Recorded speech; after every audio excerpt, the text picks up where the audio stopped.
Hello, good evening. My name is Richard. This is Over and Over and Over Again, and this is the start of a brand new season in the Premier League, a brand new series of shows on the channel as well. This is the very first episode of the Arsenal Review. It's a slightly different name, a slightly different day of the week we're going to be doing it on, but essentially it will be a lot of familiar stuff that you recognise from last season. But this is going to be the first episode of the Arsenal Review.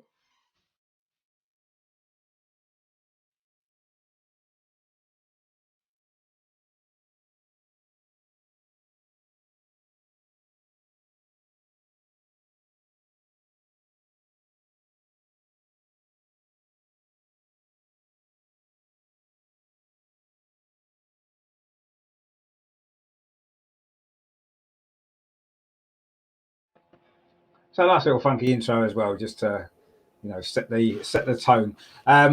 Obviously, welcome to our very first guest on this very first show of the Arsenal Review. It is, of course, a very familiar face as well to the channel. It's Melvin, of course.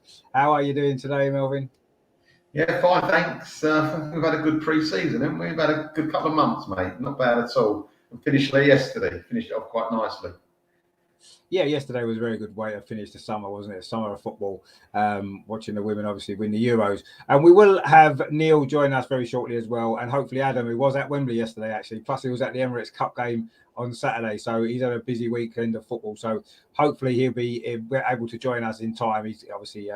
he's been very busy today, but Neil will be with us very shortly. So because this is the first show of the new season, I suppose what we need to do is have a little catch up really on the summer activities at Arsenal. Now, there's been quite a busy summer. I suppose we need to start really with the transfer window, which is still obviously ongoing. But so far, 5 players have arrived and the early signs are pretty good, let's be honest. I actually feel, and I know maybe hindsight's quite a nice thing, but going back to last summer's transfer window, I wasn't overly impressed with it completely. A lot of young players, not really first team players as such, coming straight in last summer, and I was a little bit concerned about that. But we can't really have similar complaints this time. We bought 2 very, very good players to come straight into the first team. Obviously, what we needed, a goal scorer, Gabriel Jesus, and obviously Alexander Zinchenko as well, who's a very versatile player, plus a couple of young players as well, a new backup goalkeeper, Matt Turner. So it's been a busy transfer window. Obviously, a few players have gone out on loan as well. And, of course, we do have William Saliba back as well. He's been at the club for nearly 3 years. He hasn't made his debut yet, so he's like a new signing. So it has been a positive transfer window. I mean, what have you made of it so far, Melvin? Do you think we've covered all the gaps in the squad that we needed to cover, or do you still think maybe we still need 1 or 2 more bodies in to finish the squad off? We definitely need a defensive midfielder. Definitely. We still haven't got one. I mean, they talk about Partey. He was a terrific player being a defensive midfielder. I don't think he is, actually. I think he's a little bit more than that. You just want someone who really can't kick a ball, just kick a player. We haven't got any of those type of players. Just to break down the other team's play. I know it's not the most pleasing aesthetic thing to watch, but we do need that, because if you stop teams attacking you, then you can attack easier yourself. At the moment, I don't think we need that the way we're doing it, but we definitely need someone. We don't know if Partey's going to be there with his injury record and so on. We don't know if he's going to be there, but we definitely, if he goes missing for whatever reason, Elneny, yes, I feel Elneny has done very well, but in short spurts. He's not been tested over a season, and that's a worry for me. I think every game he's given 100% and he's playing to the ceiling. He's reached his ceiling. And if he drops below that ceiling, we will notice it as a team. So we desperately need another midfielder, a defensive midfielder. We've got all the midfielders to attack you can wish for. You know, we can play 11 midfielders that can attack, but that's not the way you play the game. We need a defensive midfielder. I'll be happy with that. And if it, as it seems, Pepe might go and Nelson might go, we do need someone wide, another wide player. Not desperately, not as much as midfielder, but if we've got a little bit of money on the purse strings, then I'd like to go for someone like that. Other than that, fine. I mean, obviously, Zinchenko can sort of play a defensive midfield sort of role, can't he? He's a very versatile player. I think he's been brought in mainly to cover for the sort of left back area where we've had a few issues with Tierney out last season and whatever. So, but he can play midfield as well. So maybe he could be used more in midfield as the season progresses if we don't bring anybody else in. I mean, it's an option, isn't it? It is, but then again, you've got the question mark of Tierney's fitness. And if Tierney isn't fit, then you've got to play him at left back. You've got no one else to play at left back. So therefore, you'll be lacking in midfield. So really, it's a two-way stretch here. I don't think that's a good option to take. Yeah, if Tierney was fit every game, or you thought he might be 85% fit, then you think, oh, this is fantastic. Yeah, definitely he could play in midfield, no problem at all. I'd love to see him there. I think he's a very skillful guy. I think he's got it all. But as I say, Tierney gets injured for whatever reason, and he's normally out no shorter than a month, is it? Let's face it. We have got to play him at left back, and it leaves us wanting in midfield. And that's not a position not a situation I'd like to see us in again. Yeah, no, I mean that's true. I mean he can't play in both positions, can he, Zinchenko? As good as he is, he can only play one at a time, and the left back position could be where he's needed more as the season goes on. We don't know. I mean, do you think we've got enough cover up front? I mean, obviously Gabriel Jesus is the big signing. He's the one we're almost excited about, and a great. When we'll come on to pre-season a bit later as well. But do you think we need more? I mean, obviously we've got Eddie as the backup. Do you think we need another body as a backup in the attack, or are you quite happy with our options in that position now with Jesus coming in? I think if Jesus can't play for whatever reason, I think you could mess it around a little bit and put Martinelli out front or give Eddie a chance again. Eddie, listen, he's overperforming. He's nowhere near where we would love him to be. He has improved, and I'll put my hand up. I didn't think he's anywhere near good enough for the first team. I think he just about gets here on merit now, but he's got to keep on improving to establish himself in the first team. If he doesn't, I'm sorry, not good enough. But let's hope he can. He's got the right attitude. Always had the right attitude. With just his decision making was poor. I think he's improved with that. You can always move again Martinelli inside and put Rose Smith. Do you remember him, Rose Smith? He used to play for us years ago. Play him wide on the left. So we can mix it up a little bit more. We've got a little bit more cover. Not perfect, but as I say before, I wouldn't mind sacrificing not buying another forward to get a midfielder in. Yeah, no, I kind of agree. I mean, obviously, I do want to talk about Gabriel Jesus because he is the big marquee signing, really, isn't he, this summer? We've seen how good he is already in pre-season, and you know, it seems as though he could well be the player to replace the goals that Aubameyang was scoring for us when he first arrived. You know, 30 goals across all competitions a season, and he's looking like he could be that player, only with a better attitude and maybe a more popular player with everybody at the club, you know. So I'm really excited about Gabriel Jesus. Actually, I was not 100% convinced at the beginning when we first signed him. I thought he's a good signing. He's a good player, but I'm thinking, you know, he's been in and out of the Man City team. He's never been a regular, but suddenly we've seen him play in pre-season. You're thinking he is the player that we've been needing, isn't he? He's the striker that we've been crying out for. Well, you say about his. You know, he's better than Aubameyang on certain things. You haven't mentioned his work rate. His work rate is unbelievable.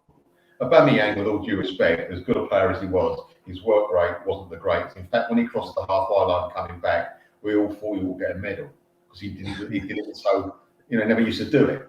But with him, you just what you at the game. I was at the game on Saturday, and he's non-stop. He's looking for the ball. He's looking for spaces. He's telling people where he wants it. He's on the move. He brings people into the game. Whereas when Aubameyang, I want to have a go at Aubameyang because he had some great games for us over a period of time. He was a terrific player. But you always thought, especially the last couple of years with Aubameyang, even when he scored all those great goals in the FA Cup final and all that, you still felt that when he got the ball wide, he felt, in my eyes, he was isolated. Whether that's his fault or the rest of the team, I felt like he had nowhere else to go but cut inside and cut back. Whereas this guy, he gets the ball, in his brain, he's got 3 opportunities. So he's alive wide, this guy.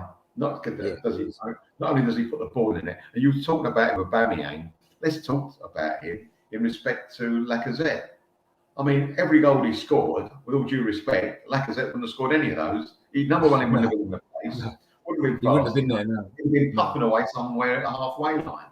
Yeah. And you just got to, we've actually, for the first time, and Aubameyang was bad at that as well. For the first time, we've got a forward who is on the move in the box before the ball comes. He's making his own space. Whereas Aubameyang, and most certainly Lacazette, used to wait for the ball to come from. If he didn't go within 2 inches of their foot, they ain't going to get it. With this guy, he just makes it. I mean, that goal, I was sitting right behind Martinelli when he curved that ball in for one of his That was brilliant. What a Ball, ball. And the way he took it made it look so easy. Yeah, But he what did. a ball. Unbelievable. And you couldn't have done that with Lacazette, with all due respect. No, you're right. No, you're right, exactly. And I mean, obviously, Lacazette's the sort of the player that he's going to be replacing, basically, because Lacazette was playing in the number 9 position for the last part of the season until he got injured. We have got Neil with us as well. How are you doing, Neil? Good to see you again. You okay? Yeah, how are you doing? You okay? Very good. Yeah, obviously, we're looking forward to the start of the new season. I'd say a new show, or sort of new name. It's a similar show to what we were doing before, but a lot of new stuff on the channel this year. Good to have you on board with us again. You had a good summer? You had a good summer? Yeah, not bad. Just lovely heat, wasn't it? Oh God. Well, it was a bit hot. It was a bit too hot. I don't mind the heat and the good weather, but that was a little bit too much, I think, for all of us. But it was quite warm, yeah. But we survived it. We're all of course, we've survived it to see Arsenal win the league, so it's great. How you doing, Melvin? You all right? Yeah, good, thanks, mate. Good. Sorry, I'm late. Apologies. No, not a problem at all. We've just been discussing the transfer window as the first kind of topic, really. Now, I was saying to Melvin that I feel as though, compared to last summer's transfer window, this seems to be a better window in terms of we've got 2 first-team players in Zinchenko and Gabriel Jesus. And we've got some younger players coming in as well. We've got Saliba back as well, yet to make his debut, going to strengthen us defensively. So I think it's, on paper, certainly at the moment, it looks a better transfer window than last summer. Do you think that's the case, or are you still looking at maybe we need still more? Obviously, the season starts this week, but do you think we need more before the window shuts? Yeah, I'll answer that first. I think so. I think we could do with another 1 or 2. My concern still is actually the midfield. We don't know. I don't like reading into anything. As you know, I don't like doing transfers gossips. I just go when things are announced officially. So very similar, all this stuff that's been going on with Partey. I don't know how it's been affecting him. I don't know what's going on. And, I think if something drastically goes, something detrimental happens and we lose him for whatever reason, we're going to be short again in midfield. So I think we do need someone in midfield. I've been hearing a lot of people saying that we would do well. I mean, if someone like Pepe goes, really, it's only Saka that's on the right as an attacking winger, that kind of sided player. So maybe someone there as well. I was also thinking we still need target man striker, but actually the way we've started off in the season friendlies, I don't think we do. We're just looking awesome, and you've got to remember we've still got Emma Smith-Rowe to come back, and then in the back we've still got Tomiyasu and Tierney to come back. It's looking very, very good. And as for your first part of the question, the signings, oh God. I mean, obviously it's always nice to see something go right. But even before that, even if we haven't seen them play yet, and I'm talking specifically Jesus and Olex, you know that they're proven winners already. They've come from a team that's literally won everything apart from the Champions League. They've got that winning mentality under Pep. They're already gonna, and they're used to the Prem. That's the big thing. There's always a doubt when you get players from overseas. How quickly can they adapt to the pace of the Prem? I mean, Tomiyasu was a bit of a freak. He literally got off the plane and he's playing as if like he's played for years. But we know that's not always the case. And I think with them too, I mean, you've seen it. I'm sure you were talking about it before I jumped on. But what I've seen in the friendly so far, my goodness me, honestly, guys, the games that I've seen with Chelsea and more so against Sevilla just the other day, I was watching that game and I was thinking, I haven't seen Arsenal play like this since the Invincible era and just before that. I really have not seen that type of attacking prowess, high intensity. And also it reminded me of the days, you both remember this, we would literally wrap up a game in the first 30 minutes. We would crush teams 3-4-0, and then I was always upset because I was thinking, well, we should be able to go on to win these games like 8-9-0, but we never did. We probably didn't score another goal in the second half because they didn't need to. They didn't need to overexert themselves. They could take the foot off the gas. And I saw the way how we were pressing up front, the intensity of the play, the high press, and the determination and desire just to get everyone behind that attack to score, to create opportunities. I've not seen anything like it. And the biggest part for me was the speed. How quick were we as well?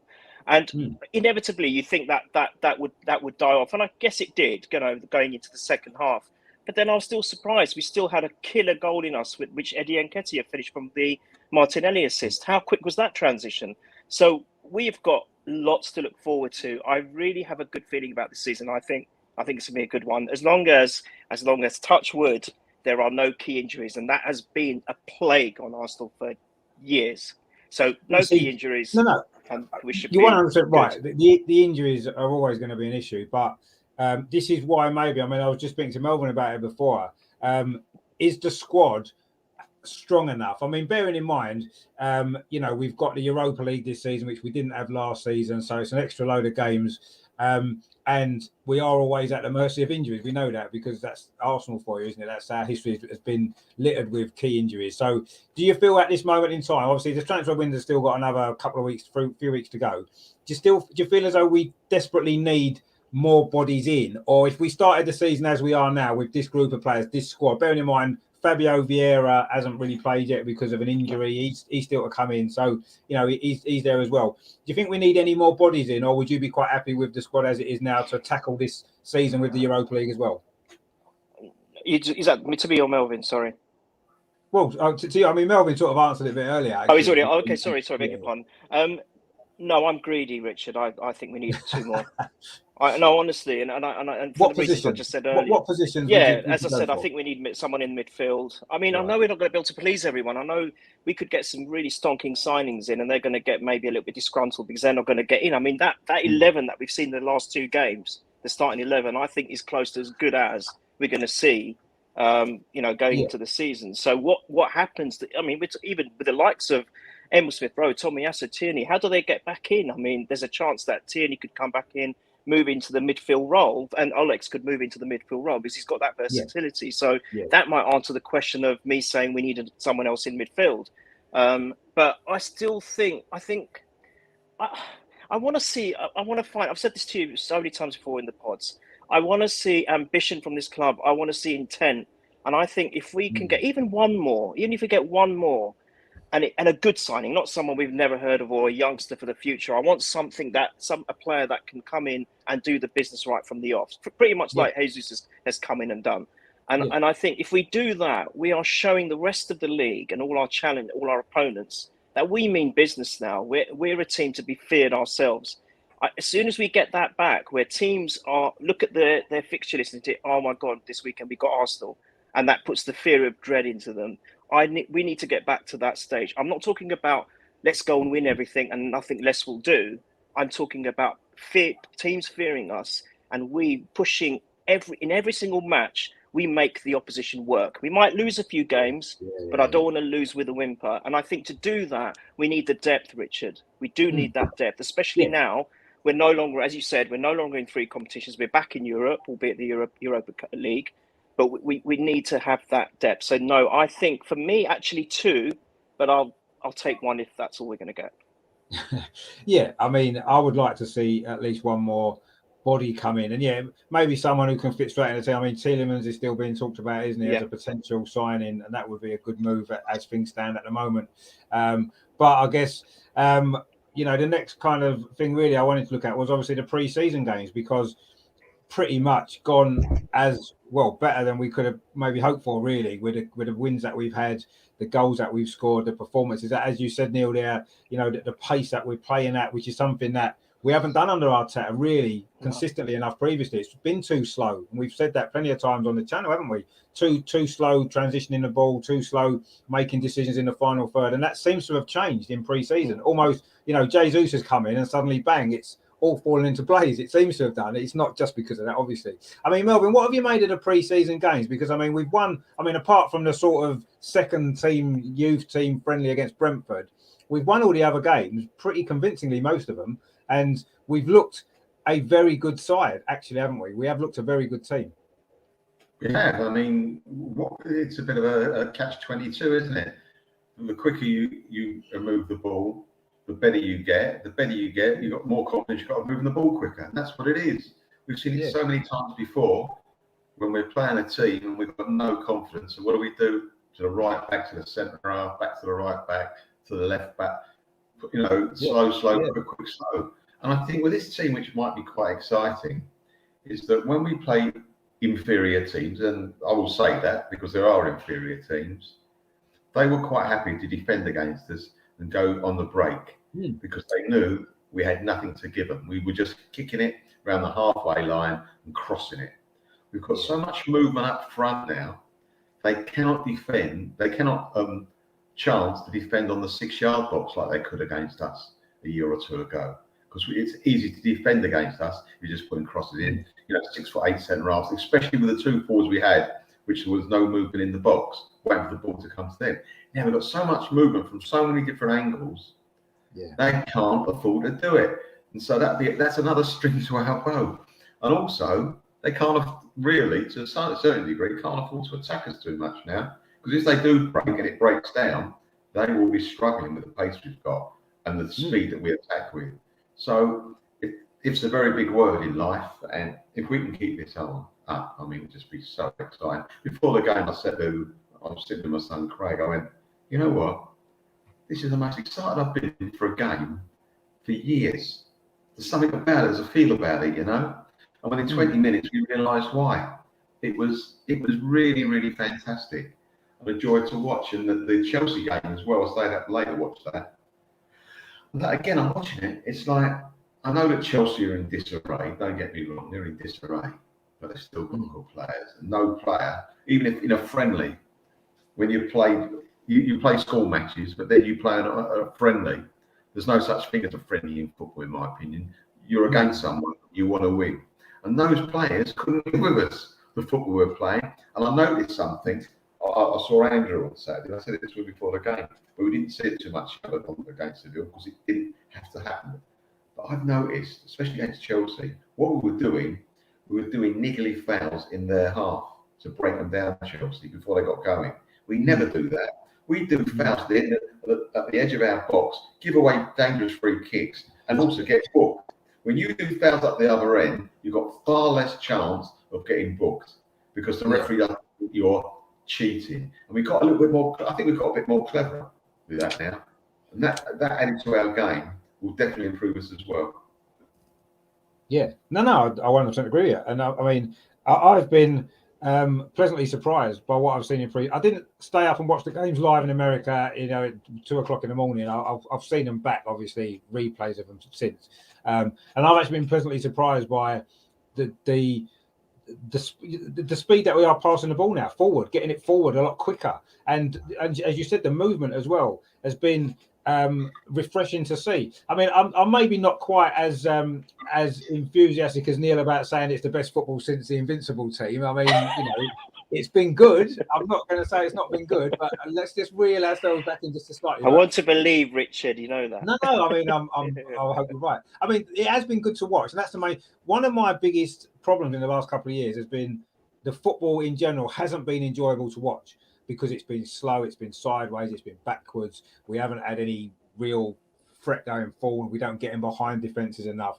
And the one thing about the pre-season games is it's been enjoyable to watch. And for me, that's like 75-80% of what it's about. Obviously you want to win games, you want to win trophies, and you want to be successful. That's great. But that's the icing on the cake. Actually enjoying watching the team play is so important. And that's the one thing that I feel has been taken away in the last couple of years because it hasn't been enjoyable. Well, I haven't enjoyed it. Other people may well have enjoyed it. I haven't particularly enjoyed the last couple of seasons in the style that we've been playing.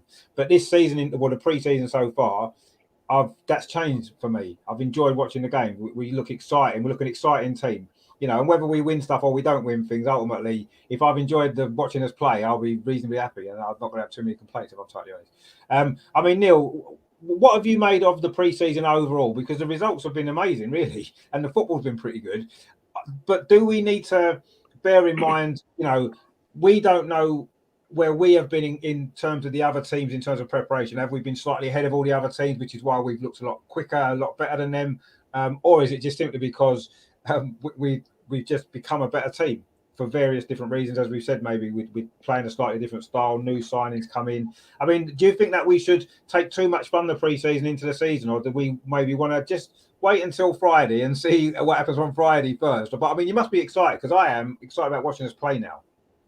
No, totally. Look, firstly, just so that I can calm my own self down, you can never get too carried away with friendlies. No, I take that on board. I'm not naive. You know, I've been watching Arsenal for almost 50 years now that I can remember. You can never take friendlies as that's the gospel. That is the benchmark of how we're going to play for the rest of the season. You just don't know.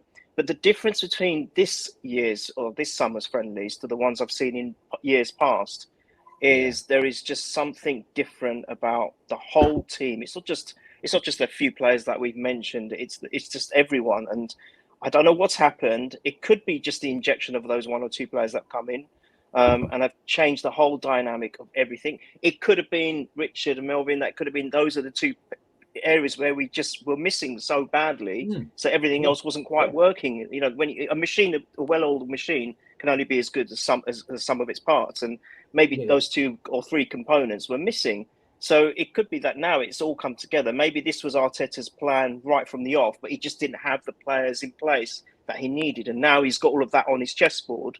Now we can really, make strides. And as to preparation and stuff, I can't, none of us can really answer that. We might be better prepared. We might be worse prepared. We don't know. But at the end of the day, we can only play what's in front of us. And all I've seen is the results of how we play against the teams that have been put in front of us. I mean, Sevilla, if you take Sevilla, did they not have one of the best defences in the last 12 months or something? I mean, ridiculous.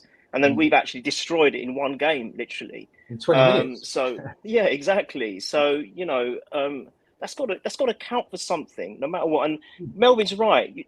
For me, there's no such thing as a friendly in any sport or any competitive thing that you engage in.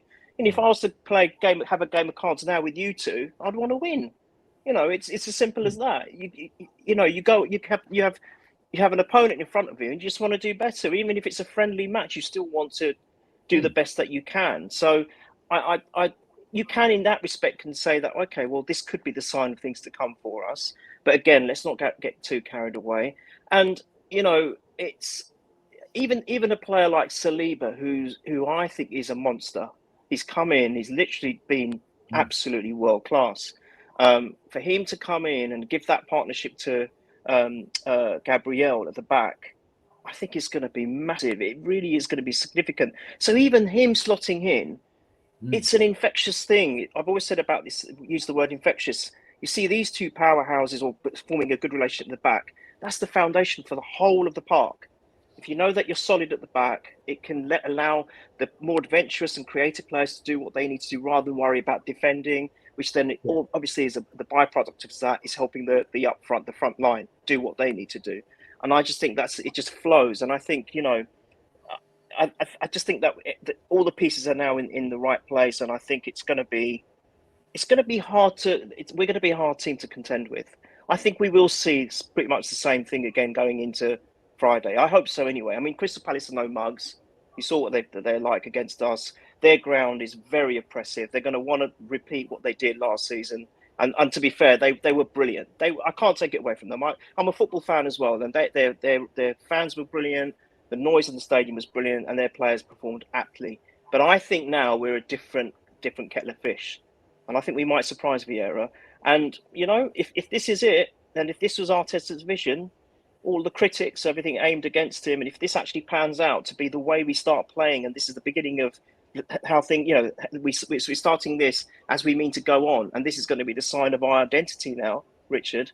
We've got to give Arteta some kudos for it. So that's how I see it. No, 100%. I mean, I can only go off what I've seen, and in the last 2 years, I've not enjoyed watching Arsenal play, and we haven't particularly been successful either. But yeah, the signs are good. I mean, what actually on the game on Saturday reminded me. I don't know whether you guys remember.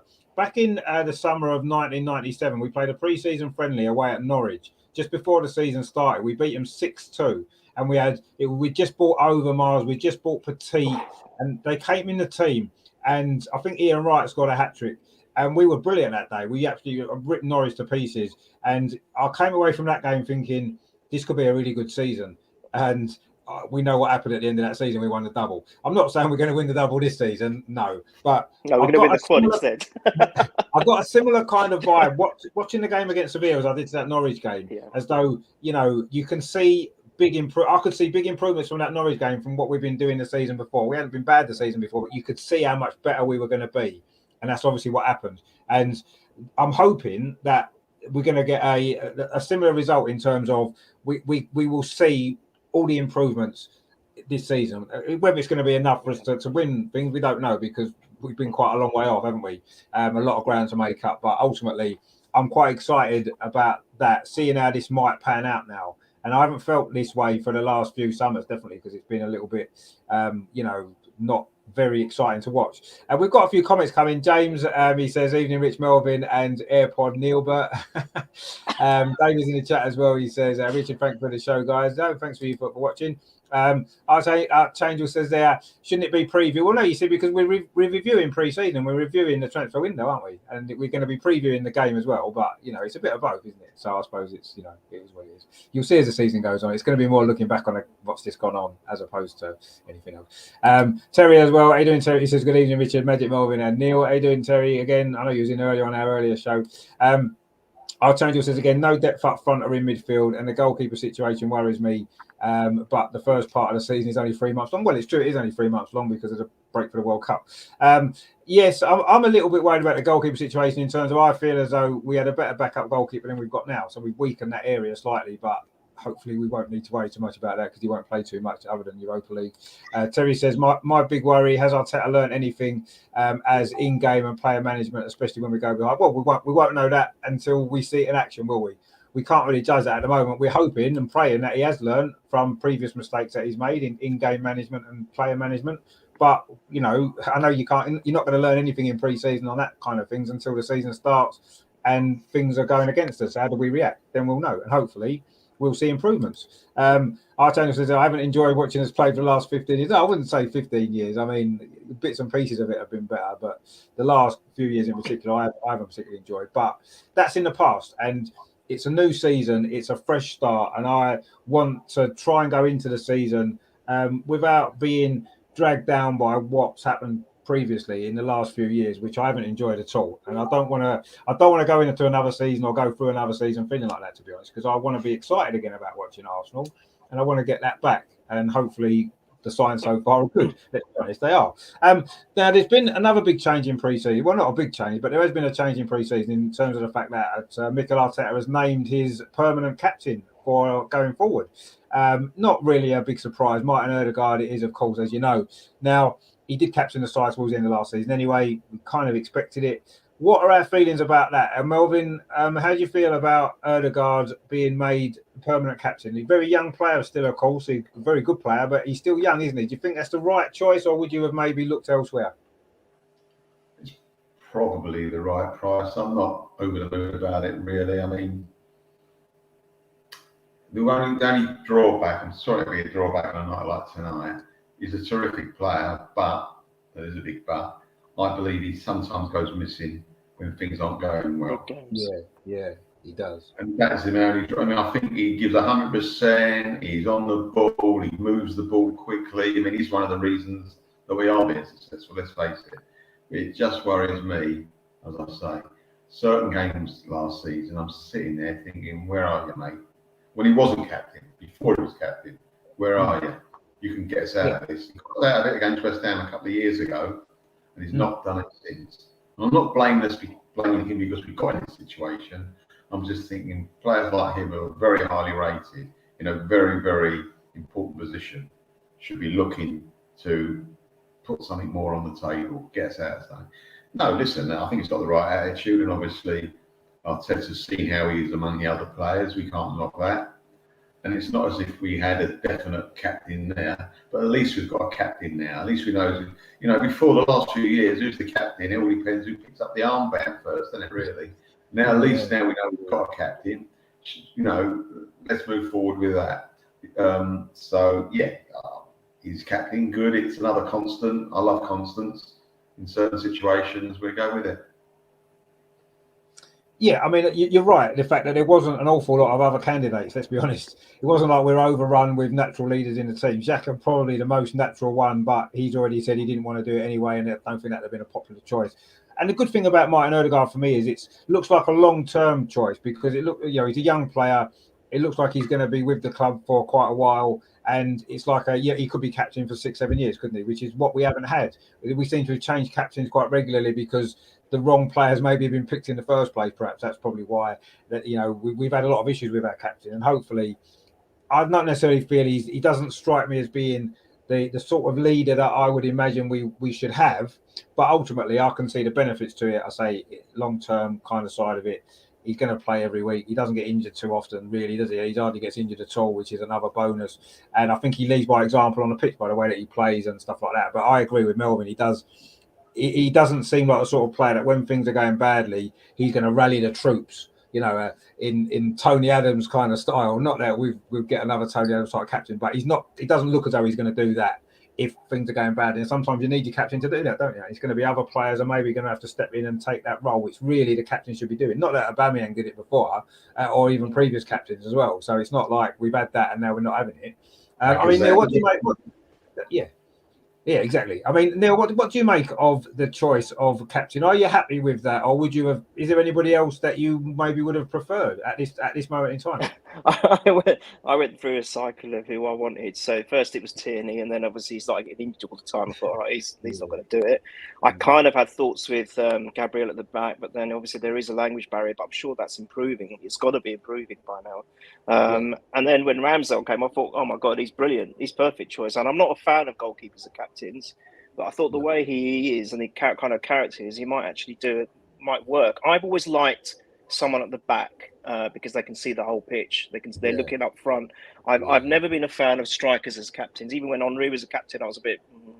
I wasn't the best fan of it, to be fair. I've always preferred like where Vieira was sitting or Adams. I mean, for me, they're the most two significant captains of recent times, if you like. I know we've had some good ones before that in the past, but of recent times, they're the two standout. And look at their positions: centre back and central defensive midfielder position. So it's like that's where I prefer it. But with Odegaard, I hear you, Melvin. I completely agree. I was saying the same thing, that it seems in the bigger games he seems to go missing. But I think the difference is this time, I think he's got the caliber players around him, the ones we've mentioned already at the start of this podcast or earlier in the podcast, where that might not now necessarily be the case, because I think he's the kind of player that will revel playing with someone like Jesus, who moves around everywhere and, bamboos as defenders. They don't know where he's coming, whether they're coming or going.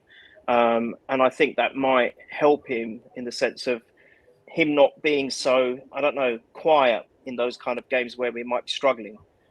So that might be a mitigating fact, which is, again, time will tell. We don't know. You actually made a valid point, or something in the chat made a valid point earlier. What are we going to do like if we go down? If we're losing a game in the Prem, how are we going to look? How is Arteta going to set it up? Is he going to change the tactics? He's going to bring substitutes on, and now we've got the rule where we can bring on more subs as well. So I don't know whether that's going to work in our favour or not. But I think Odegaard is made now. The decision's made. We've got to go with it. And I think he's not the most vocal people. I'm like you, Rich. I love Tony Adams' style. For me, he's one of my most favourite players ever for the club. And I love that. I prefer a captain to be like a sergeant major. I like to shout down the players and get them up and get them G'd up, and especially if something's going wrong, someone to turn to other than the manager who's actually not on the pitch. So I prefer that. However, Odegaard, the only thing that I can see going for him is that he will lead by example. He will lead by the way he plays his football on the pitch. Yeah, and he's kind of like... You spoke about Henry when he was captain. When Henry played for us, we didn't need a captain. That's true. We had 11 captains anyway. Yeah, that's very true. Yeah, we did. We had 11 captains in that team, didn't we? But no, I mean, with Martin Odegaard, he kind of is the epitome, isn't he, of how Arteta wants to play football anyway. So he maybe is the perfect choice in that sense. And yes, he's not a vocal captain. and that could become an issue. I'm not really sure if it will or not. We'll have to wait and see. Archangel says I would have preferred Gabriel. Yeah, again, a defender, a good choice for me. We all know Xhaka is the captain anyway. He seems to be the captain of the team. That's true, but he doesn't want that job, does he? And yeah, maybe the captain's not as important as we may be making it out to be, but it's a talking point because it's a new confirmed captain, new permanent captain of the club, which we haven't had since Aubameyang kind of lost his place in the team before Christmas. So it's been a long time. We haven't really had a proper captain. So it's good that we've got one. Would he be my first choice? Probably not. But he's a choice. He's going to be a long-term choice by the look of it. And let's support him as captain. And I'm sure he'll do a good job. And maybe he'll grow into the role as he progresses as well. And maybe we'll see when things are going wrong. Let's see how he adapts that on the pitch as well, along with the other players, because I think that's really, really important that we do. So we have got, of course, Friday. It's Monday now. We're actually playing on Friday. Can you believe that? We are playing our first game in the Premier League on Friday. It just doesn't seem possible, does it? Where's the summer gone? I know we've been watching the Euros and enjoying all that kind of stuff as well, but it seems to be here already. We've got a game. It is a game, as Neil mentioned a bit earlier, that we had a big problem with last season, didn't we? That was the game where maybe our chances at the top four started to fall away, didn't they? That 3-0 defeat at Selhurst Park. Patrick Vieira had a great first season as manager of Crystal Palace, didn't he? Did a great job there, and it's going to be a big test for us. We know that. We haven't beaten Crystal Palace, have we? I think once in the last 7 or 8 meetings or something like that. We've got a really poor record against them in recent years. So it's not the ideal first fixture. Again, they've stuck us on the Friday night because they want to laugh at us in front of the crowd, don't they? Losing the first game like last season, but I'm not thinking that's necessarily going to be the case. I mean, Melvin, looking ahead to the game on Friday, what are you anticipating? First of all, in terms of the team lineup, first of all, I mean, similar to what we've been playing in pre-season, you would imagine, or maybe 1 or 2 changes. And what are you expecting from the game? Because I've not really seen too much of Crystal Palace. I don't really even know who they've bought significantly. They've bought a couple of players, but they haven't really improved their team that you think significantly, have they? I don't think. Number one, what the team, I think it'd be very similar. Obviously, it could be the same 11 starting against Chelsea and Seville the other day. The only thing with Palace, I don't know who the ball, but they're not going to have that midfielder who plays now for Chelsea. Conor Gallagher. Very good player. He's the engine. He was the engine there. All right, that's one. But as I say, I don't know the ball. And I think we've got to get in our mind now, forget about them. I know we should worry about the offer. Of course we should show respect. But if we can play to our strengths, we should be okay. There's a big if. You know what it's like. First game of the season, you get stupid results. Perhaps the stupid result is us winning, I don't know. But you do get silly results at the beginning of the season. I mean, watch the Brentford game last year with Jerome, and we were just like, oh no. We were sinking in our seats. It was, oh, dear me. Yeah. We're watching it. I was abroad with Jerome, he lives abroad. We're sitting next to him, and his mother-in-law came in, and we me and him are watching it on the screen. And she goes to us, "Why aren't you happy?" Neither of us replied. She went, "Well, why aren't you happy then?" And my wife goes, "No, they're all right. I mean, it was just I didn't want to make conversation. I was so low. I was like, oh. First game of the season, not only are you getting beat by a team that was in a low division to you, they were outplaying us, they were bullying us. We were allowing it to happen. That was the big deal. So I really hope that we step up, we win the battles, and then we beat them with football. Hopefully that happens. But as I say, you won't know until the first 10 minutes of the game. After the first 10 minutes, we'll have a good idea where we're going. So it's going to be, but before the game kicks off, I'm going to be quite nervous. I'm not a nervous guy, really, but I'm going to be quite nervous because my expectations have gone up so much now that it's a lot to lose now. No, I mean, that's a good point actually about Conor Gallagher. He was fantastic for Crystal Palace last season, and he was brilliant in that game against us, wasn't he? He absolutely ran that game, and he's gone back to Chelsea. So I don't know. I'm not sure who Crystal Palace have bought actually. Nothing springs to my mind that they bought good players here there and improved their team significantly that I know of, and they are going to be obviously short of Gallagher as well. But it's always a tricky game at Crystal Palace anyway. It was before Patrick Vieira turned up. I'm sure it's going to be another tricky game, especially as we say, the Friday night, the crowd's going to be up for it, the floodlights. It's going to be a difficult game for us. I mean, Neil, what are you kind of expecting from Friday night? Because I mean, Melvin made a good point there about expectations. I do feel as though everybody's expectations has probably gone up now compared to what it was 4 or 5 weeks ago at the end of last season, after we blew the top 4 and all that kind of stuff. Everyone was down in the dumps, and suddenly the expectations gone through the roof almost because of a great pre-season. And I don't want to. I've tried not to get too carried away with what I've been seeing, because nothing matters until Friday. That's when it matters. If we play terribly badly on Friday, lose, then all what happened in pre-season is not going to matter at all. Doesn't matter. Yeah. So it's really important Friday for me, because this is an opportunity for us to put a marker down. First game of the Premier League season, where Sky are expecting us to get rolled over again, to turn up there, put in a performance and say, right, actually, this Arsenal team maybe made a different stuff this season, and maybe we can be a little bit more optimistic about where the season might be heading. I mean, what are you kind of expecting on Friday? Because it's difficult to know at the moment, because things have gone well up till now in pre-season, but Friday's the big one, isn't it? They're all valid points, Richard. You know, as positive as I am, they're all valid points you made. They're absolutely right. I mean, end of the day, we don't know until it starts for real. My expectation is, in terms of our starting lineup, I'll be shocked if he changes it from the last 2 games, because it's been a winning formula. We scored 10 goals, against Chelsea and Sevilla. Are no mugs at football, are they? So we've scored 10 goals. I'll be shocked if he changes it. He probably wants to start again with the same starting lineup. With Palace, you're going to expect a fight. It's Vieira, for goodness sake. He's not going to. He want to get another one over Arsenal. As much as he loves Arsenal, he'll still want to get one over. And maybe him and Arteta. No, he's got one point against them last season, so we haven't beaten him yet. So that's another thing. Exactly. So he'll want to maintain that record. Maybe Arteta, that might fuel Arteta, hopefully, thinking, right, I've got to get some payback now. It's time for me to show what I'm made of. So that might work in our favour. I mean, I don't really look at other teams too much, so I don't know what the ins and outs are with Palace. You've mentioned one key player which they're missing, which could be significant. For me, we've got to keep Zaha quiet, because of what happened with him. Because I think we all know, it's no secret he wanted to come up to Arsenal so badly, and we snubbed him for Pepe, and I think that has really hurt him ever since. And he always seems to. Huh? Sorry. It hurts us worse. Yeah. It does. It has done. Yeah.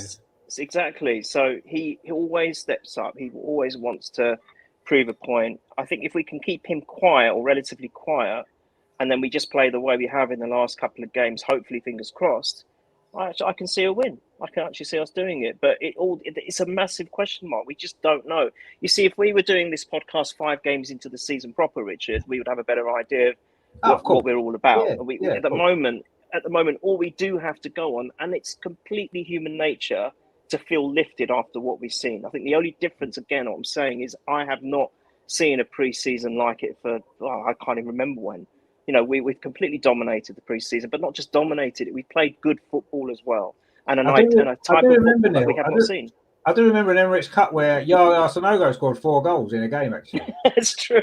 And that didn't lead too much. No, that didn't go too well in the end. That didn't go too well, did it? So no. You are no. I'm not trying to put a downer on everything, because I've been enjoying pre-season, but he did get 4 goals in one Emirates Cup. He did. Yeah, he did. No, we can't forget that. Sano goal, they used to call him, wasn't it? Sano goal. Well, he got a few that day, I remember. That was quite good. He did. So look, I think we'll be okay. It just depends on. My only worry is, again, if we take a hit, quite early, and we go down, I just want to see how we react. That would be really interesting. Yeah, exactly. That would be really. But we're definitely going to have the crowd against us, and I can feel it's going to be the way the weather's been recently. I know this has nothing to do with it, but it's going to be one of those muggy, sticky nights. Crowd are going to be well up for it. They would have probably been in the pub a few hours before, because it's a later kickoff. It is going to be electric. The atmosphere is going to be electric. So we've got to be mentally strong. Not just the way we play football. We've got to be mentally strong and forget about what happened last season.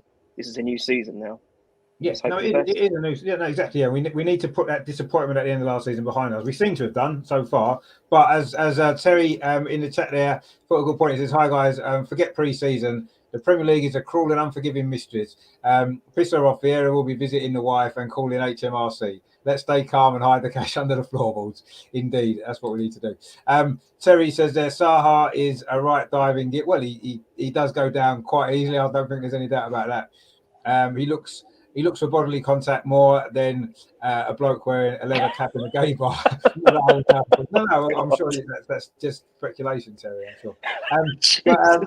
But no, I mean he does go down very easily, doesn't he? Let's be honest. And, Sorry. Terry. He's won a few penalties against us, hasn't he, in the past, Zaha, for that very reason. So yeah, we do need to watch for that, of course. I mean, yeah, it is going to be a difficult game, as we expect it's always going to be at Crystal Palace. But at least we can go into it with a little bit of confidence, with the form that we're showing. I'm not expecting too many changes. I don't know on the fitness of Emil Smith-Rowe or Tierney. I don't think they're going to be available, are they, at this point at the moment? So they're probably not going to be in the running to start the game. So it's probably going to be. I don't think Fabio Vieira's fit either. It'd be quite nice, wouldn't it, if Vieira was playing against Vieira? That'd be quite interesting, wouldn't it?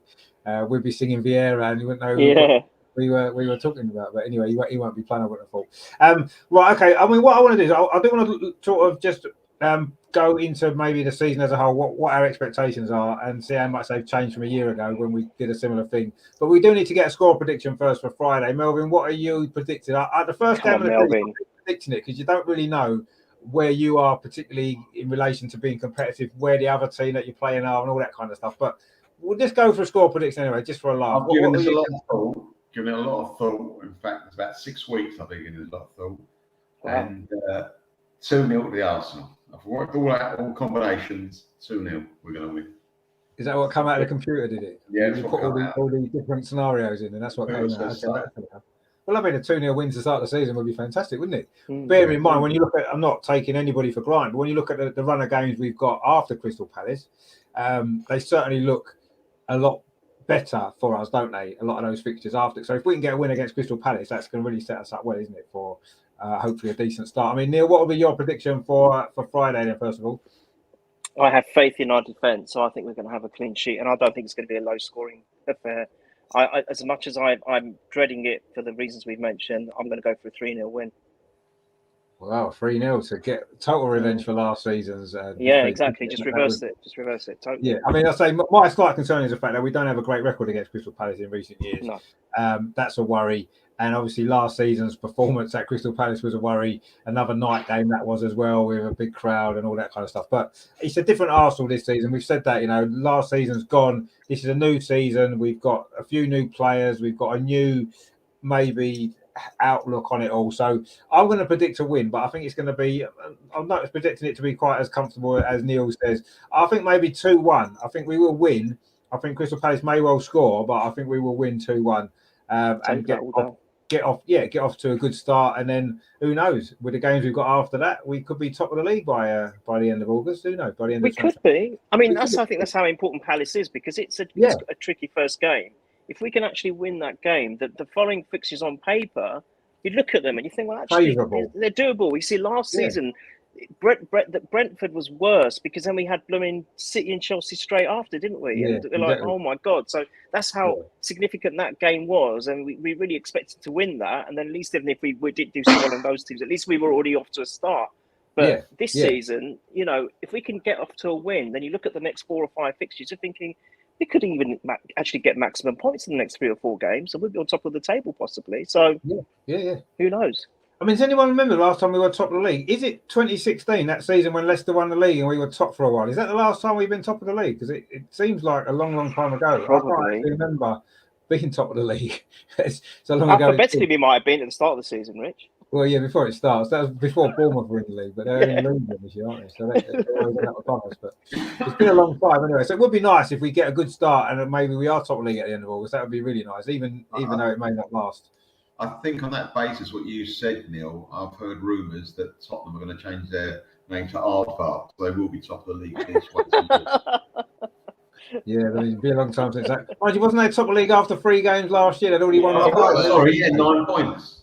Yeah, they were flying, weren't they? They'd already won it at that point, so Of course, they got the DVD as well.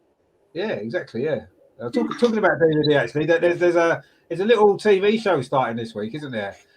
which Yeah. could be quite fun. Oh, Actually, is it Thursday? I think it starts, doesn't it? Yeah, Thursday. oh gosh. So not only do we have to watch Thursday night, we have to watch the horrors of last season back again. Then we get Friday night to start the horrors of this season as well. So we don't No, get- stop it, Rich. We'll be fine. But I'm sure. I mean, I didn't like the idea of us doing that documentary. I've got to be honest. But Neither having did I. seen some Neither clips did of it, I think it is going to be. It is going to be quite fascinating viewing, and it might not always be what we want to see. We might not always be happy with it, but it's going to certainly be very, very entertaining TV, and I'm sure it's going to get a lot of views. But we'll see. What obviously we could talk about that maybe next week when we've seen the first episode and go from there with it really. But yeah, that's just a little extra thing that's coming up this week as well. Of course, on Thursday on Amazon Prime. If you've got Amazon Prime, maybe you might want to watch All or Nothing Arsenal and see how brilliantly last season went again. We can relive it all again, all the fun and games that we had. But obviously, a year ago, we sat here and we made some predictions for the season ahead. And I think we all kind of said possibly top six was what we kind of expected, maybe potentially pushing for top four, which kind of how it went in the end. What are we thinking this year? Are we a little bit more optimistic of the season, Melvin? What at this moment in time, before the season started, yes, the transfer window is still open and that may change in the next few weeks. But as things are right now, what are your expectations for this season? Bearing in mind we've got the Europa League, the 2 domestic cups, and the Premier League as well. What are you expecting from the season? As long as we haven't got very bad luck, if we don't finish in the top 4, questions have got to be asked. Yeah, I would pretty much agree with you. To be honest with you, I would pretty much. What about in terms of Europa League and the domestic cups? What are your kind of hopes for them? I think in the League Cup, Richard, I don't think he's going to play a lot of reserves, isn't he? I mean, we can't. He's going to. I think he knows his. At last, I think he knows his best 11 now. That seems quite a difference from last season. He knows his best 11. He's got 4 or 5 players that I trust to go in there and do a job, as well as the other 11, starting 11. Other than that, he's got another 8, 9, 10 players, but not quite good enough, with all due respect. And I think that he'll play them in the sometimes some of them because of their age. To be honest with you, I think they will play in the League Cup, so I don't think you have to worry about that. Take that out of the equation. Europa League, I think the opening, the league, if we're going to play teams that are not very good here properly, mix and match a lot with that. So I've got the first team under that much pressure. If we suddenly start progressing in the Cup, Europa League, then I think that might put a bit of pressure on. And that comes down to injuries and how the team's playing. So I'm not that worried about it. I think really we'll only got to be put under pressure, I think, injuries apart, if we're successful. So I'm not too worried about having these extra games. Not at all. Because we have got now a basis of 16 very, very, very good players, which we never found for some time. So I think he will definitely split the squad up with the League Cup. FA Cup, who knows? He made a ricket game. Was it Southampton? And Nottingham Forest beat us. I mean, they were 2 games. We forget about those games, don't we? Oh, darn.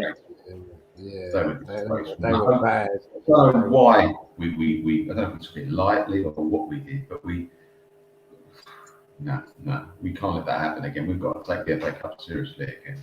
And hopefully What would you rather though, Melvin? Or not necessarily a choice necessarily, but would you rather qualify for the Champions League by finishing in the top 4 or by winning the Europa League? I mean, or both potentially. But what would you rather, given the choice out of the 2? That's a very good question. I think bloody hell, Richard. I've got multiple choice or not. Multiple choice, but no. It is multiple choice. It's either cheat. Or both.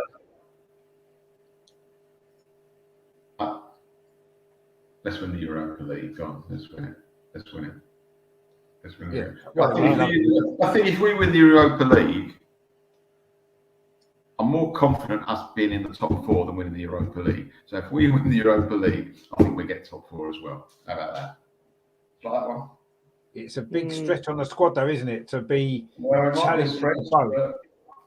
It's a stretch on the squad, isn't it? I mean, to be honest with you, I agree with what you said at the beginning, that if we don't finish top 4, potentially then questions would need serious. We spent a lot of money again this summer. We spent a lot of money last summer. We need to get something back from that, don't we?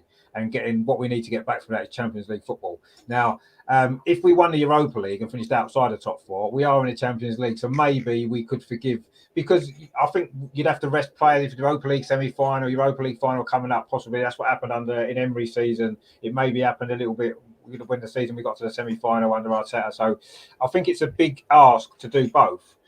But ultimately, we've got to have one or the other, 100%. We've got to be in the Champions League next season. Well, the season after this one. I mean, Neil, what's your expectations for the season? Obviously, I know you probably think we're going to win the treble. The quad, not the treble. The quad, yeah, sorry, yeah, the quad. Come on, right, Richard. We're in 4 cups now. No, that's true. Yeah, sorry. I thought you was going to dismiss the league. Melbourne dismissed it, so I was. No. We've got to win everything. But what are your realistic expectations for the season? So yeah, being serious, what would you be happy with? Being serious for me, top 4 is non-negotiable now. The way I'm going to use his Arteta's own words. We have to finish top 4. This is why I was so upset with the end of last season. We had a great opportunity twice or 3 times to secure that spot, and we all knew that this season was going to be harder because we're not going to have the extra competition. We're going to have, there's going to be harder challenges around us. There's about 6, 7 teams now fighting for that top 4, maybe even 8 possibly. And it's just made it that much harder. But still, having said that, if we're a team in progression, if we're a team looking to aspire and climb up that ladder, this is Arteta's 3rd season now? I don't know, 3 and how long's he been now? 3rd season. Yeah, he's had 2 full seasons and half a season. Yeah. Well, we really should now be starting to make strides into that, hitting that top 4 bracket. For me, I think we owe the Europa Cup one as well. I mean, we need to win Europe. We just need it. We haven't succeeded in Europe since all those years ago under George Graham. We need to win and I'd rather obviously it be the Champions League, or what is used to call the European Cup in those days. But I'll take the Europa Cup now. We need to have a trophy in Europe for sure. So I would say top 4 in the Europa Cup. As much as I love the FA Cup, I adore that cup, and I'd love to win that for a 15th time and put even more of a gap between us and Man U for the record number of wins. But I think if you gave me a choice, I would say top 4 in Europa Cup. That's what I'd say. And I think we're capable, because we're talking about the League Cup. I think, Melvin, you were saying it earlier. I mean, we could play maybe the younger string. There's some great players there. I want to see Patino. I've said it before. I want to see Patino thrive. I want to see Aziz play more. I want to see players like that. We can probably have a mixture of them and a couple of the seniors playing in the League Cup. Maybe we can play a little bit of a stronger team in Europa, because we hopefully will take that a bit more seriously than the League Cup, maybe. And then as it progresses, we see how we get on. But it is a wonderful opportunity to really flex the whole squad, and I'd like to see some other talent come through. If we're not gonna, if we've exhausted our finances in actually buying players, we've got to look at our youth team and look at the talent there, because there is talent there for sure. And the League Cup might be a great opportunity to show off some of that talent, hopefully. So that's where I see it. No, I agree. And I think we will see a lot of younger players in the League Cup, as we used to when we're in the Champions League, because that's how it is. And I wouldn't be surprised if we do that again. I'm not sure if we've got enough strength in depth to win the Europa League, or to go to the final of the Europa League and finish top 4. I think it's going to probably end up being one or the other. And we love winning trophies. We're Arsenal. We win trophies, and winning a European trophy would be fantastic. We've only won 2 in our history. That's nowhere near enough. We've got that kind of thing on our back a little bit. Failure in Europe is what everybody brings up to Arsenal, don't they? When we talk about Arsenal being a big club, what's this, that, and the other, it's always our lack of European success that is always the thing that people throw at us. So we need to put that right. And for me, winning the Europa League this season would be fantastic. Obviously, talking about progress, Neil, and you're right. We all want to see the team progress. Obviously, from last season, the only progress we can make is to finish top 4, because we were 5th with a point or 2 points, whatever it was, away from top 4. That's not non-negotiable, Richard. The only progress in the league is to be top 4. I totally agree. And we spent enough money this summer to justify that ambition, that we should be able to finish top 4. But the Europa League would be so important to win. And the prize is the same. Let's be honest. Finishing top 4, finishing or winning the Europa League, the prize at the end of it is exactly the same. Only you win the Europa League, you get a trophy as well, a major European trophy. and that's something that we haven't won enough of. So, all right then. Forget top four. Win the Europa League and the FA Cup. How about that? If I had to choose right now, and as much as I think we need to finish in the top four just to prove that we can do it again, because it's been such a long time. Ultimately, if I had to choose one or the other right now, I would go for winning the Europa League, because it's a trophy and it's something that are desperate to see us win. So that's what I would choose out of the two. But ultimately, I feel that we have to finish top four in the league, because that's the natural. Richard, can I throw something else at you then? Okay, if you're comfortable with winning the Europa League, how far down would you want us to?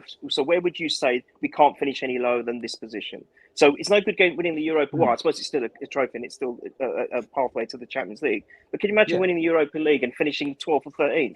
I think that wouldn't be good for us at all. No, I don't think that would be acceptable, and I don't think that would be the case. I think our squad is good enough to be. I mean, I don't think we'll finish lower than 6th, even with the extra pressure of the Europa League games and all that kind of stuff. If we finish lower than 6th, even if we win the Europa League, serious questions have to be asked about Arteta with the investment that we've had in the last two years in the squad. I don't think we'll finish lower than 6th. I really don't. I think that even if we rest in players for the Europa League games at the end of the season, whatever, I'll be surprised. That shouldn't happen. It can't happen, quite honestly. So what you're saying is, if we win the Europa League and we finish top 6, that'll be good. If we don't win any cups but we finish top 4, again, you probably will be happy with that. Yeah, I would take that, because that's to get that. We need to be back in the Champions League next season. This time next year, when we're sitting here, we need to be looking forward to a Champions League campaign. And whether that's because we finish in the top 4 or whether it's because we won the Europa League, either of those two situations is fine, as long as we're not finishing, as you said, in 12th or 13th place in the league. Yeah, I'm sure. So we need to be in the Champions League next season.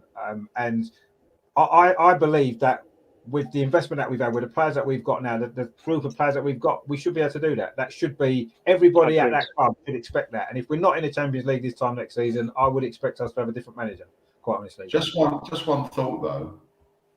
With everything that went on last year, if we've got to rest players for the Europa Cup, you're talking about 2 or 3 games at the most. If we're not good enough to finish in the top 4, and not throw away 3 games, but by that time of the season, be ahead of enough teams to afford to rest a couple of players. It's not good, which is good enough for me. That's a fair point. Knocking on third. I don't want to be 1 point in it, whether we finish 4th or not. That's not where I want to be. I want to be 4th, stamping 4th. But I think. Yeah, but I think what you've got to remember as well is we haven't finished in the top 4 for 6 years, right? A lot of these players in this squad have never finished top 4 with Arsenal, or some of them never finished top 4 at all, right? And when you get close to it, I don't think we're gonna have sealed top 4 with 6, 7, 8 games to go. I think if we're going to finish top 4, regardless of the Europa League, even if we're knocked out of the Europa League early on, I still think that the top 4 race is going to go down to very late in the season, because everybody's improving. Tottenham have made signings. Man United have got a new manager. They're probably going to improve. And it's going to be, not sure what's happening with Chelsea at this moment in time, perhaps. But I think it's going to be a tough race for the top 4. And with that tough race for that coming into the end of the season, the last 10 Premier League games, with Europa League semi-finals, 2 legs there, a final, maybe quarter-final, all this kind of stuff, all those extra games midweek as well. We may still be in the FA Cup, we don't know. But it's a lot of games and a lot of pressure games. And it's very difficult, even for a squad. I know Liverpool did it well last year. They got through to everything, didn't they? But they've got an exceptional squad of players that's used to being in those positions. I think for a squad like ours, with the young squad that we've got, I'm not sure that we would be able to deal with that, playing the same 11 players every week. We'd have to make changes to the team, and I think that's going to affect something, whether it's the Europa League or the league games. I don't think we're strong enough to do it. I don't think we need to play the same. We can't play the same 11 players every week. I think we've got 16 players to pick from, and perhaps 1 or 2 surprises coming through this year. So it's not like last year when we had a squad of 12, if you like. And if we had 11 players last year that we could trust. Yeah. No, I mean, maybe you're right. Maybe I'm underestimating it just because of what I've seen in recent years. We'll have to see what happens. I mean, I just hope that when it gets to April, that we're in a position that we are in a big position to be in the top 4, and we're also still in the Europa League looking to try and get there as well. That's what I'm hoping that will be, possibly in the FA Cup as well. Who knows? But I wouldn't want to be in a situation like this year when we're out of everything by February or whenever it is. You know what I mean? And not a chance of anything. Had enough of that. All we had left. To me, that would still be a disappointing, wouldn't it? It would be a disappointing season if only the top four was left in February, March time. I'll be hoping that we've got at least one of the other cups still to play for as well. Hopefully the Europa League, because that's the one I really want to win. But I mean, it's going to be. I'm sure it's going to be a better season than last season. It has to be, quite honestly. It has to be the investment that we've made. And it seems as though so far so good in terms of pre-season, transfer window, all that kind of stuff is looking positive.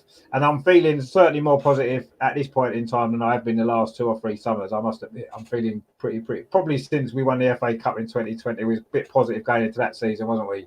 The way that we won the cup and all that kind of stuff, we were all hopeful, and then it kind of didn't go to plan. But generally, I haven't been too confident for a while, really, in pre-season. So it makes a big change this year to feel the way that we do. Terry says, "I wish I had Neil's confidence in Arsenal." Well, you can choose to have that confidence. You can choose to believe that we're brilliant. That's your choice, isn't it? I'm sort of in between. I mean, Terry, I understand how Terry feels, and I kind of sympathise with that as well. Well, I'm somewhere in the middle, I think, between Neil and Terry, actually.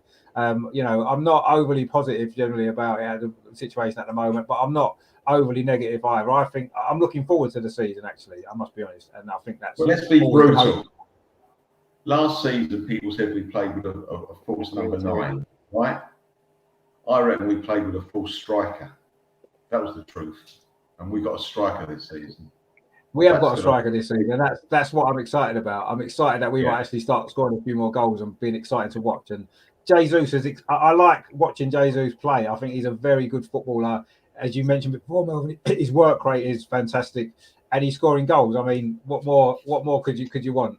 At this moment in time. Let's hope that continues into the season. Hopefully, he can score in his proper debut on Friday. So he says we need top 4 and silverware minimum for me. Well, I think we definitely need top 4 or Europa League. One of those two for definite. Both would be fantastic. Or top 4 in the FA Cup, as Neil said, would be brilliant as well. Wouldn't say no to that. Definitely not. Luca's in the chat. There's big up. Hope you're well, Luca, as well, mate. Hope you're doing well. Looking forward to the season. Terry says the money Arteta has spent since being here, we should be challenging for the Prem. Well, I don't know. I wouldn't necessarily say that when you look at what the gap is between us and Man City and Liverpool. What it was when Arteta came and what it still is. I mean, I wouldn't say we're quite at the point yet where we need to be thinking about challenging. It'd be lovely, wouldn't it? Imagine if we made a challenge for the title. Wow. I mean, I can't imagine what that's like. It seems such a long time ago since we put in a challenge for the title, isn't it? It would be nice. I can't personally see it. We've got Del Boy Gunner TV in the chat. Aiden, I hope you're well, mate. Don't forget to check his channel out as well. It's a very good channel, actually. He does some great stuff over there. And Neil's just agreeing with Terry there. Indeed. I mean, I want to be optimistic and excited about the season, and I'm trying to be now, and I'm feeling pretty positive. So hopefully on Friday, by sort of 10 o'clock Friday night, I'll still be feeling pretty positive about the season. We've got off to a good start, 40 points in the bin already, and moving onwards and upwards, and then we can enjoy the weekend watching all the other teams start the season, can't we? I remember last year we lost on a Friday night, and I just wasn't interested in the rest of the games that weekend. No, you don't, do you? You just don't want to watch it. Wasn't bothered at all. Didn't want to watch match of the day. Didn't want to do nothing. As if we won on Friday, I'll be literally looking at all the results coming in and thinking, "Oh, we've got 3 points. Who's going to catch us?" Yeah. So that's what I'm hoping for, because it will make it a much better start to the season, won't it? And then we can enjoy the first match of the day, can't we? On Saturday, we can sit back, our feet up, and enjoy watching Tottenham lose, maybe, and Liverpool. Oh, it'll be so nice watching them lose.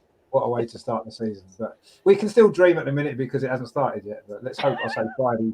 Let's hope Friday we'll all be feeling positive. I don't think Terry realises that Google is actually. They always pick on me. He's actually really good. Delway says, "I'm actually excited about the season." Well, if Del's excited for the season, that must be good news then. So we should all be excited. If Del can be excited, we've all got to be excited. But no, I mean, I am feeling positive, and I'm looking forward to Friday. It is going to be great. But in the meantime, of course, what we have got for you, we have got some very exciting new shows starting this week for you. Melvin, have you got any news yet on your show this week, or is it going to be next week? Starting Wednesday week. We've got a couple of guests lined up. Hopefully they'll be up for it. And just to recap what it is, it's going to be called Highbury Matters. We'll be talking to people that from different years. We'll be talking, starting from the 60, 62 season.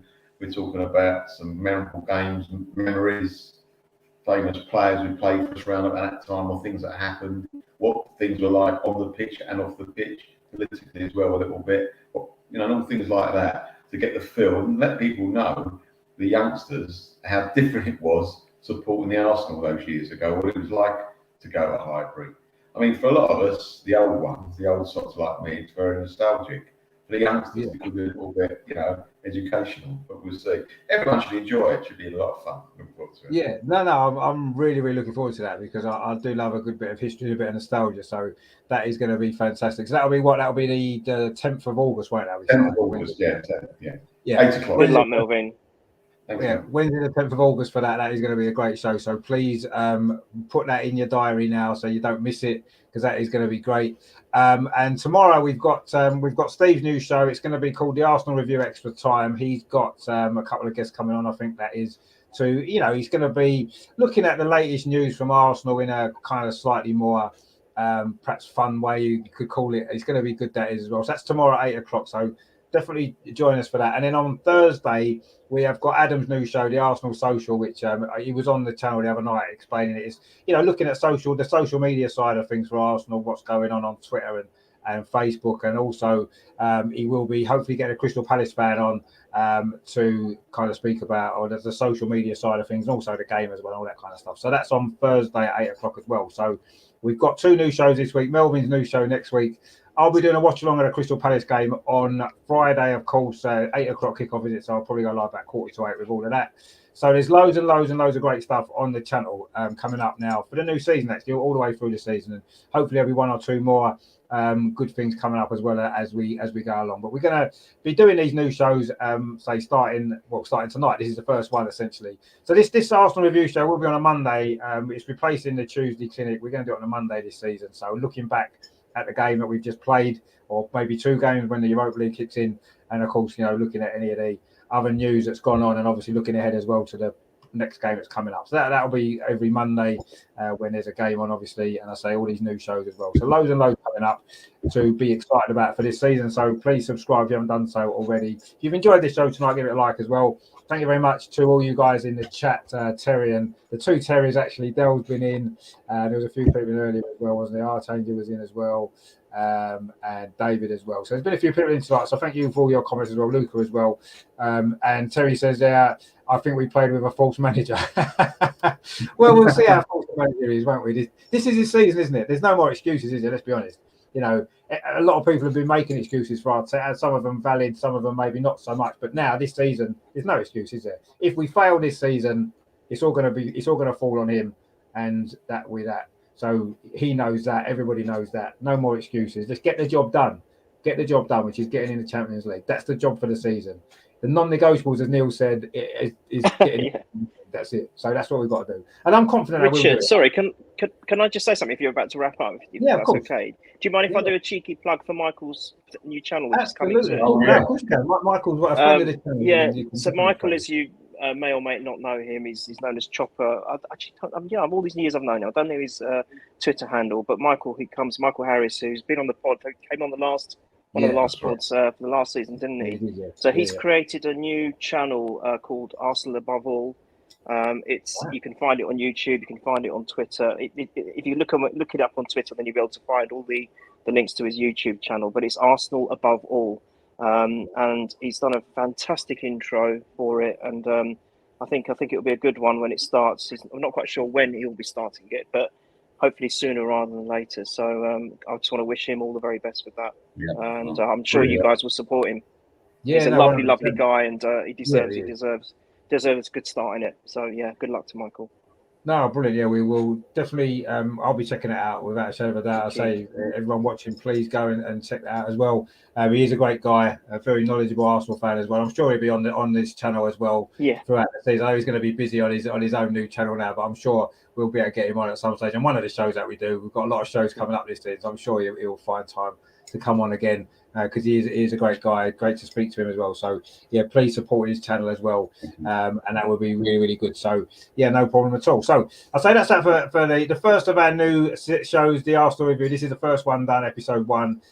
It was really good. I enjoyed that. Looking ahead to the new season. Hopefully next week's show can be just as upbeat and just as great because we've won our first game and we're all happy next Monday, enjoying life. And of course, even if Friday doesn't go too well, the good news is next week you've got Melvin's new show to look forward to. So there's always something positive. No pressure, Melvin. No pressure at all, Neil. No, not at all. But it's something good to look forward to, isn't it? After if we have a disappointing start to the season, at least we've got that to fall back on and we can all enjoy it. We've got something to look forward to. That's the main thing, isn't it? So it's been a good show tonight. Thank you very much to Melvin, of course, as always, and to Neil as well. Always great to chat to you guys. Yeah, I've missed chatting about Arsenal through the summer. You know, with the Euros being on, I've kind of pushed Arsenal to the back burner for a bit, but it's been great chatting about Arsenal again, and I'm looking forward to a lot more great conversations about Arsenal as we move forward into the season. Looking forward to it all. And Terry says, a great show tonight, Richard, Magic, Melvin and Neil. No, thank you very much, Terry, as always, for your support. Thanks, don't forget to please support Steve's show tomorrow as well, his first show hosting. So it's going to be exciting. He's going to be a bit nervous, so go easy on him. I'm sure you will. It's going to be a good show, though. He's a great guy, Steve. We love him, and it's going to be a great show. So please support that tomorrow at 8 o'clock as well. I'll be putting all the links up and everything so you can watch it all. So please get involved with that. So yeah, thanks to everyone for watching. Thanks to Melvin and to Neil. Thanks to all you guys for watching. We will see you very, very soon. And of course, in the meantime, as always, come on, you Gunners. Let's do this. Let's start the season well as we mean to go on. Because it's going to be a good season. I can feel it. Neil knows it's going to be a good season. We trust Neil's judgment, so we're going to go with that. Brilliant. Thanks, then, guys. We'll speak to you. Don't forget tomorrow 8 o'clock. Thank you so much. Review extra time. Thanks again. Thanks, guys. See you soon. Bye.